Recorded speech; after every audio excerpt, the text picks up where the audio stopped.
Welcome back to my YouTube channel. दोस्तों बात करेंगे हम बीपीएससी टीआरई 2.0 नई शिक्षक भर्ती को लेकर के। बीपीएससी टीआरई 2.0 नई शिक्षक भर्ती से यहाँ पे लेटेस्ट अपडेट निकल के आ रहा है। आपकी ओएमआर सीट वो जारी कर दी गई है, लेकिन उस ओएमआर सीट में कई सारे जो है गड़बड़ी देखने को मिल रहे हैं। उसी के संबंध में हम लोग बात करने वाले हैं। और काउंसलिंग तिथियों में बड़ा बदलाव देखने को मिला है, इस वजह से लिस्ट में नाम नहीं आया आपका। तो कौन सी वजह है वो सारा अपडेट आपको देंगे और प्रूफ के साथ देंगे। सप्लीमेंट्री रिजल्ट जारी अपडेट है। कट ऑफ से ज़्यादा नंबर होने पर भी जो है सिलेक्शन नहीं हुआ। वन कैंडिडेट वन रिजल्ट की मांग चल रही है। सारा अपडेट आपको मिलने वाला है, तो वीडियो पर बने रहिएगा लास्ट तक। और यदि आप चैनल पर पहली बार विजिट किए हैं तो चैनल को भी सब्सक्राइब कर सकते हैं। यदि वीडियो अच्छा लगे तो लाइक शेयर जरूर करिएगा। चलिए बात कर लेते हैं यहाँ पे कि जो आपकी ओएमआर सीट आई है उसमें क्या क्या जो है परिवर्तन किया गया है और क्या कारण है कि आपका लिस्ट में नाम नहीं आया है, मतलब कि कट ऑफ से नंबर ज़्यादा होने के बाद भी।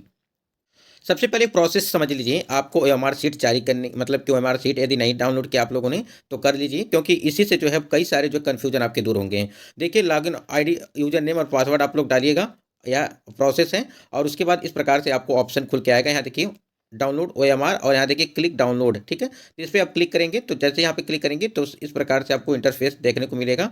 देखिए यहाँ पे लिखा हुआ है कि डाउनलोड ओएमआर। तो अपना आईडी पासवर्ड जो भी है डाल करके बीपीएससी के ऑफिशियल साइट से उसको आप पहले डाउनलोड कर लीजिए। देखिए यहाँ पे डाउनलोड करने के बाद एक ओएमआर सीट डाउनलोड होगी आपकी, जो ओरिजिनल होगी, ठीक है। हम यहाँ पे दिखा देते हैं क्या क्या चीज़ें इसमें परिवर्तन किया गया है और क्या रीजन है कि आपका जो है नाम नहीं आया लिस्ट में, उसको देख लीजिए। स्क्रीन पे आप देख पा रहे होंगे कि एक ओएमआर सीट है और ये बीपीएससी की जो है ओएमआर सीट जारी किया गया है ये। और उसके बाद यहाँ देखिए, यहाँ पे नीचे दिया, आपको दिख नहीं रहा सही से, लेकिन यहाँ पे जो चीज़ दिया गया है उसको हम आपको दिखा देते हैं। ये आप लोगों ने जो आंसर लगाया है ओएमआर में, यानी कि जो ये गोला आप लोगों ने भरा हुआ है, वही चीज़ यहाँ पे दिया हुआ है। लेकिन यहाँ पे एक चीज़ और दिया गया है, उसको समझ लीजिए। यहाँ पे क्वेश्चन मार्क भी दिया गया है, यानी कि क्वेश्चन मार्क भी आपको ओएमआर सीट में दिया गया है। तो इस क्वेश्चन मार्क का मतलब क्या है, कई पॉइंट्स इससे निकल के आते हैं। तो आप यहाँ देख सकते हैं कि ये जो आप देख रहे हैं, आप लोगों ने ये आंसर जो लगाया था आप लोगों ने वही दिया है कि ABCD करके दिया है, और ये क्वेश्चन नंबर यहाँ पे दिया हुआ है। तो कहीं ना कहीं यहाँ पे आप समझ लीजिए। देखिए ऊपर लिखा हुआ है नोट में 1 नंबर पे देखिए, for un attempt option blank will be there is in the response string. और दूसरे नंबर पे देखिए लिखा हुआ है यहाँ पे, for multiple mark option there will be question mark in the response string. यानी कहने का मतलब, पहले का मतलब ये है कि जो आप ब्लैंक देख रहे हैं, देखिए यहाँ पे ब्लैंक आपको दिखा देते हैं। देखिए यहाँ पे 90 नंबर पे यहाँ पे ब्लैंक दिख रहा है, और 100 यहाँ पे 19 नंबर पे ब्लैंक दिख रहा है। तो ये आपका क्या हो गया, ये ब्लैंक है जो आप लोगों ने अटेम्प्ट नहीं किया है। यानी कि जिन्होंने किसी कारणवश छूट जाता है, ध्यान नहीं देते हैं उसमें, पर कभी कभी ऐसा भी होता है कि छूट जाता है। तो कहीं ना कहीं देखा जाए, यहाँ पे एक 19 नंबर पे है, 119 नंबर पे है, एक 90 नंबर पे है। तो इनका दो क्वेश्चन इस प्रकार से जो है खत्म हो गया, यानी कि 2 नंबर इनका समझिए इस प्रकार से कम हो गया। और उसके बाद दूसरे नंबर पे देखिए यहाँ पे, for multiple marks option there will be question mark in the response string. यानी कि आप लोग बार बार यही चीज़ पूछते थे कि सर, जो यदि गोला 2 बार भरा गया है किसी ऑप्शन में, मान लीजिए प्रश्न 1 है, यहाँ पे गोला हमने 2 बार भर दिया है एक ही में, तो यहाँ पे देखिए क्या होता है कि यहाँ पे दिया हुआ है, वहाँ पे क्या हुआ है, क्वेश्चन मार्क लग गया है। यहाँ देखिए 32 नंबर क्वेश्चन पे यहाँ पे क्वेश्चन मार्क लगा हुआ है आपका। और इसी प्रकार से और भी कई हैं, यहाँ पे आपको दिखा देते हैं। तो आप देख ही सकते हैं, एक यहाँ पे क्वेश्चन मार्क लगा हुआ है, और ये 32 नंबर पे, यानी कि 32 और 103 पे जो है क्वेश्चन मार्क लगा हुआ है। और इस प्रकार से देखिए यहाँ पे एक ब्लैंक लगा हुआ है, ये ब्लैंक वाला यहाँ पे है ब्लैंक आपका। और इसी प्रकार से कई सारे, मतलब आप 3 हमने आपको दिखाया था अभी। तो इस प्रकार से जो है आपका OMR सीट में लगभग इनका 5 नंबर तक जो है इनका कम हुआ है। यानी समझिए 5 नंबर तक इनका कम हुआ है। तो कहीं ना कहीं यदि कट ऑफ आपकी 80 बनी है, यदि कट ऑफ 80 बनी है और आप 80 के पास हैं, और 5 नंबर 80 कट ऑफ होने के बाद यहाँ पे 5 नंबर यदि कम हो जाता है, तो कहीं ना कहीं आप 75 पे आ जाएंगे। तो यही सब रीजन है यहाँ पे। और यहाँ पे एक चीज़ आप और समझाना चाहेंगे आपको कि आप लोग पहले क्या करिए, यहाँ पे आप OMR सीट डाउनलोड कर लीजिए, और जो फाइनल आंसर किया आया था आप उससे जो है मिलान कर लीजिए, ठीक है। तब जो है मिलान करने के बाद आप देख लीजिएगा, आपका जो OMR सीट आएगा वहाँ पे, यहाँ पे दिख होगा भी। अगर आप लोग के साथ, आप लोगों ने गलती किया होगा कुछ, तो वहाँ पे होगा। अगर नहीं किया होगा तो नहीं होगा। जैसे यहाँ पे ब्लैंक दिया हुआ है इस प्रकार से, यहाँ पे ब्लैंक दिया हुआ है, यहाँ क्वेश्चन मार्क दिया हुआ है, यहाँ क्वेश्चन मार्क दिया है, 103 में क्वेश्चन मार्क दिया है। तो इस प्रकार से कई अभ्यर्थियों के साथ इस प्रकार हुआ है, और वो जो नंबर जो आप लोग जोड़ के बैठे हैं, तो कहीं ना कहीं वहाँ पे हो सकता है कि इस प्रकार से भी आपको मिस्टेक देखने को मिल सकती है। तो सबसे पहले करना क्या है, आपको OMR शीट डाउनलोड कर लेनी है और फाइनल आंसर की से आप लोग मिला लीजिए। तो कहीं ना कहीं इस वजह से भी जो है आपका लिस्ट में नाम नहीं आया होगा, कहीं ना कहीं देखा जाए तो। और एक चीज़ और था, आपको जो सब्जेक्ट कॉम्बिनेशन को लेकर के था, यानी कि जो आपका सब्जेक्ट कॉम्बिनेशन था, सब्जेक्ट कॉम्बिनेशन उसको लेकर भी जो बहुत सारे अभ्यर्थियों के जो है OMR शीट में गड़बड़ी हुआ है।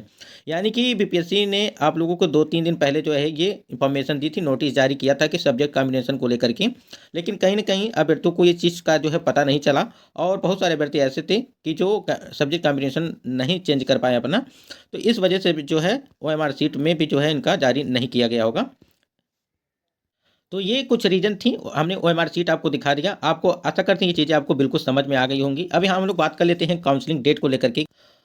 स्क्रीन पे आप देख पा रहे होंगे कि दूसरे चरण की शिक्षक काउंसलिंग की तिथि 13 तक बढ़ाई गई। BPSC द्वारा नियुक्त काउंसलिंग पटना जिले में 1 से 13 जनवरी तक चलेगी। पहले चरण काउंसलिंग की अंतिम तिथि 31 दिसंबर निर्धारित थी। जिला शिक्षा पदाधिकारी अमित कुमार ने बताया कि अब तक पटना के 3 केंद्रों पर शिक्षकों की काउंसलिंग की जा रही थी।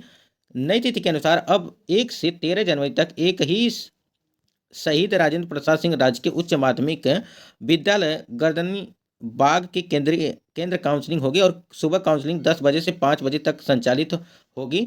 यहाँ पर सभी विषयों के कक्षा 1 से 12वीं तक शिक्षक अभ्यर्थी काउंसलिंग करा सकते हैं। जिला शिक्षा पदाधिकारी ने बताया कि किन्हीं कारणों से जो अभ्यर्थी पूर्व से निर्धारित तिथि में काउंसलिंग प्रक्रिया में भाग नहीं ले सके हैं, वे 1 से 13 जनवरी तक इसमें शामिल हो सकते हैं। यानी कि जिनका छूट गया है काउंसलिंग, वो 1 से लगा करके 13 जनवरी तक अपना जो है काउंसलिंग करवा सकते हैं। तो ये जिनका सिलेक्शन हो चुका है उनके लिए है कि जिनका काउंसलिंग छूट गया है वो अपना काउंसलिंग 1 से 13 जनवरी तक करा सकते हैं। और यहाँ पे एड्रेस मतलब दिया हुआ है कि कहाँ पे आपका काउंसलिंग करवाया जाएगा। तो यहाँ पे 1 से लगा करके 12वीं तक के जितने भी भर्ती हुई थी आपकी, उस सारी जो है आपको देखने को मिलेंगे। अब यहाँ पे देख सकते हैं कि छूटे हुए शिक्षक अभ्यर्थियों की काउंसलिंग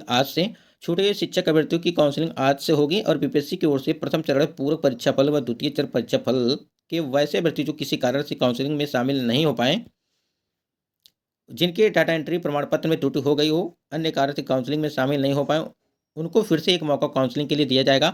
और काउंसलिंग 13 जनवरी तक होगी, और काउंसलिंग सुबह 10 बजे से 5 बजे तक होगी। इसको हमने आपको बता दिया। तो जिनका भी छूट गया था काउंसलिंग, वो अपना काउंसलिंग 1 से 13 जनवरी तक अपना काउंसलिंग करवा सकते हैं। स्क्रीन पे आप देख पा रहे होंगे कि सीट नहीं भरने पर फिर होगी नियुक्ति परीक्षा। अगर चयनित 1,22,000 सीटें नहीं भरी जाती हैं, तो फिर से नियुक्ति की परीक्षा होगी। जिलावार शहरी क्षेत्र के स्कूलों में विषयवार रीतियां 1 जनवरी तक मांगी गई हैं। दूसरे सप्ताह तक यह स्पष्ट होगा कि कितने स्कूलों में शिक्षकों की कमी पूरी नहीं हो पाएगी। ये न्यूज़ जो निकल के आ रही है, सीट नहीं भरने पर फिर से नियुक्ति होगी। तो सप्लीमेंट्री रिजल्ट जारी किया जाएगा। आपको पता है कि लगभग 10 से 15 हज़ार के आसपास जो है आपको सप्लीमेंट्री रिजल्ट वो देखने को मिलेगा। जैसे ही शिक्षा विभाग के द्वारा डाटा तैयार किया जाता है, सारी चीज़ें हो जाती हैं, नियुक्ति पत्र मिल जाता है, तो सारी डाटा इकट्ठा होगी और उसके बाद BPSC को दिया जाएगा। और उसके बाद BPSC जो है क्या करेगा कि अपनी तरफ से जो है वो रिजल्ट निकालेगा, और उसमें जो है कट ऑफ क्या होगी, उसमें 1 से 2 नंबर कट ऑफ में जो है वो भी कम देखने को आपको मिल सकता है। यानी कि जिनका 1 से 2 नंबर इधर उधर होगा, उनका सिलेक्शन हो जाएगा। और यहाँ पे डेट ऑफ बर्थ को लेकर के बहुत सारे प्रश्न थे कि आपको डेट ऑफ बर्थ, देखिए जो डेट ऑफ बर्थ दिया गया है वो लास्ट का, जिस अभ्यर्थी का चयन हुआ है वो लास्ट डेट ऑफ बर्थ होता है उनका। और कट ऑफ को बात करें, कट ऑफ जो आपकी कट ऑफ थी, ये जो पार्ट 3 का जो मैटर चल रहा है कि पार्ट 3 में क्या मैटर है, उसमें जो पार्ट 3 में आपका मान लीजिए वहाँ पे 67 है, तो पार्ट 3 यानी कि जो सब्जेक्ट वाला है उसमें कट ऑफ निर्धारित किया गया है। यानी कि आप लोगों ने देखा होगा कि 40 और यहाँ पे 80, यानी कि 40-80 सब्जेक्ट, यहाँ पे 40, क्योंकि लैंग्वेज का पेपर तो पहले ही समाप्त कर दिया गया था, तो इससे तो कोई मतलब है नहीं भाषा वाला। और यहाँ पे 40 और 80 का रेशियो रखा गया था, जिसमें 120 आपके थे। उसके बाद इसका अलग कट ऑफ, इसका अलग कट ऑफ, दोनों का अलग अलग कट ऑफ कर दिया है, जो कि ये नोटिफिकेशन में मेंशन नहीं किया गया था कहीं ना कहीं। तो इस पर भी आप लोग इसको बोल सकते हैं। तो कट ऑफ से ज़्यादा नंबर होने पर देखिए, सबसे पहले आप लोग OMR शीट मिलाइए और उसको अच्छे से देखिए कि देखिए कहीं पे क्वेश्चन मार्क या ब्लैंक तो नहीं है, कि आप लोग मिला रहे हैं तो ब्लैंक वहाँ पे हो, क्वेश्चन मार्क हो लगा हो। तो इस प्रकार से कई त्रुटियाँ देखने को मिल सकती हैं आपको। तो अच्छे से पहले मिला लीजिए, OMR शीट डाउनलोड करिए, आंसर की फाइनल आंसर की डाउनलोड करिएगा, जिससे आपका मिलान हो सके। दोस्तों यदि आपका कोई सवाल है तो कमेंट सेक्शन में कमेंट करिएगा। दोस्तों आज की वीडियो में बस इतना ही।